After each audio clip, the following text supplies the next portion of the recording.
Pillars of the Revolution. Preamble. We recognize that the age of money, characterized by infinite abstraction, usury, and the commodification of the human spirit, is drawing to a close.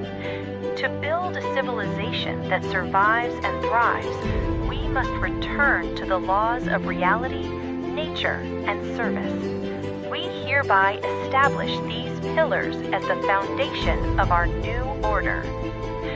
1. The abrogation of false value. The end of artificial growth and fiat currency. We declare that an economy based on infinite growth within a finite world is not only a mathematical impossibility, but a moral failure. The principle: currency shall no longer be a product of speculation or debt.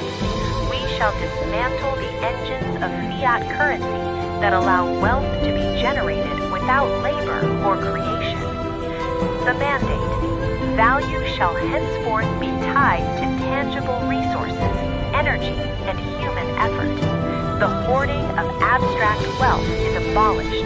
The economy will serve to distribute resources efficiently, not to accumulate capital endlessly. 2. The oath of ascetic stewardship. The requirement of minimalist leadership.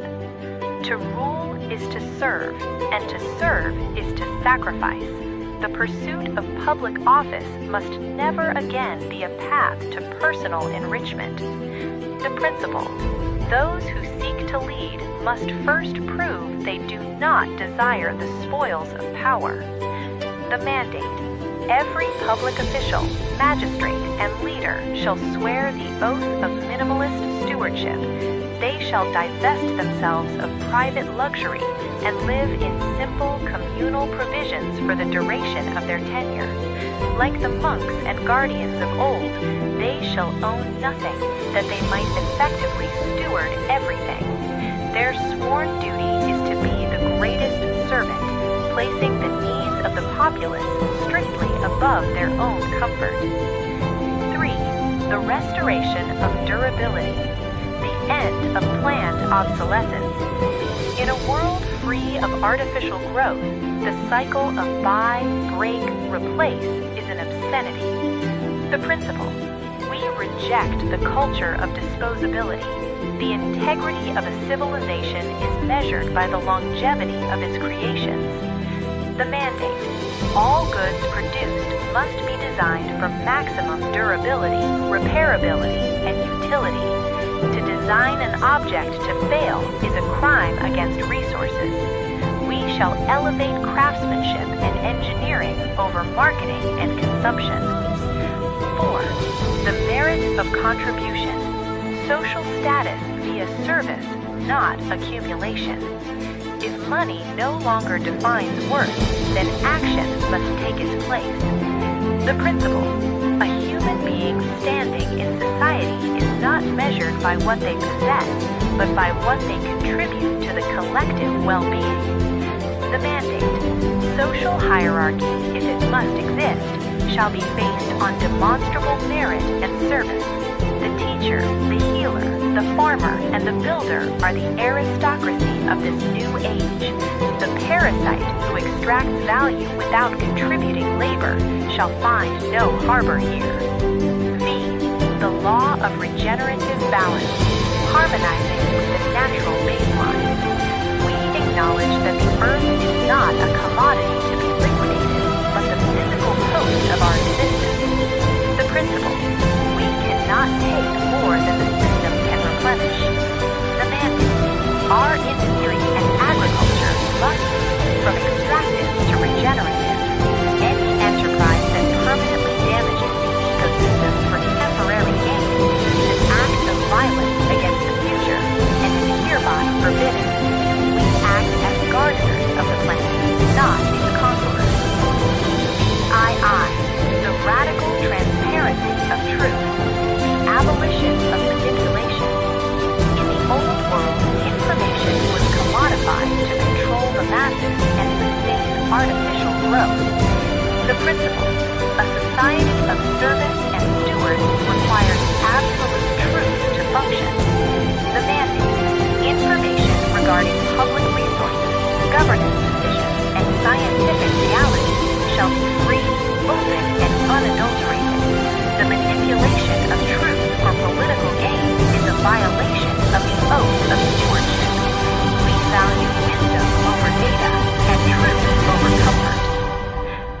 breakdown of the philosophy. This set of pillars moves society toward what could be called technological asceticism.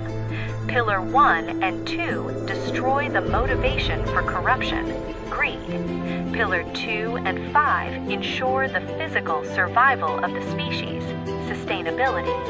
Pillar 4 and 5 redefine human purpose and social interaction, merit and truth. 7. The Great Amnesty and the tabula rasa, the erasure of systemic debt and stain. We acknowledge that in a corrupt system, survival often necessitated transgression. To punish a man for stealing bread when the grain was hoarded by usurers is to punish him for the crime of staying alive. The principle: we shall not judge the actions of the desperate by the laws of the greedy. The mandate: we issue a universal pardon for all offenses deemed to be the result of economic hardship, predatory lending, or the fear of suffering instilled by the old order. The mechanism: all credit scores, the metrics of the old enslavement, and criminal records of survival are hereby expunged from the public eye. They shall be cast into the sea of cold storage. These records are sealed, accessible only through strict due process of law for necessary historical investigation. Every citizen begins this new era with a clean slate, tabula rasa. VIII, the doctrine of benevolent assumption, the mirror of expectation. We reject the cynic's view that humanity is inherently wicked and must be restrained by fear.